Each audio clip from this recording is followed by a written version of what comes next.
आठवड्यातून किती वेळा तुम्ही कडधान्य खाल्ली पाहिजेत, किती वेळा तुमच्या आहारात भाज्या आल्या पाहिजेत आणि किती वेळा डाळी आल्या पाहिजेत, याचं प्रपोर्शन तुम्ही कसं सांगाल? आठवड्यातून नाही, रोजच्या सर्विंगमध्ये तुम्हाला 1 ते 2 सर्विंग डाळ पाहिजे, 1 ते 2 सर्विंग व्हेजिटेबल्स म्हणजे पाहिजे. रोज डाळी खायच्या? हो, रोज. तुम्हाला मी म्हटलं ना, वरण भात, त्या वरणाला कुठल्या पण डाळीने रिप्लेस करा. मटकीची पातळ भाजी करतो त्याच्याबरोबर भात खाऊ शकता तुम्ही. छोले राजमा बरोबर भात खाता येतो आपल्याला.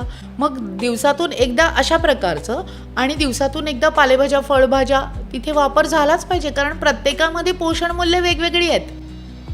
भाज्यांमध्ये तुम्हाला फायबर्स मिळतात तुमच्या गट बॅक्टेरियाला जे आवश्यक आहेत, आणि डाळींमध्ये तुम्हाला प्रोटीन्स पण मिळतात, मिनरल्स पण मिळतात, ते पण तुमच्या बॉडीला आवश्यक आहे.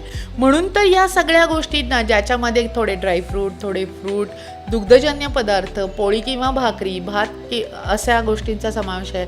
भाज्या पाहिजेत, डाळी पाहिजेत. हा सगळा सर्वसमावेशक आहार जेव्हा तयार होतो तेव्हा तुमची बॉडी शांत राहते आणि तेव्हाच तुमचं शरीर पण शांत राहतं आणि मग निरोगी आयुष्याची सुरुवात.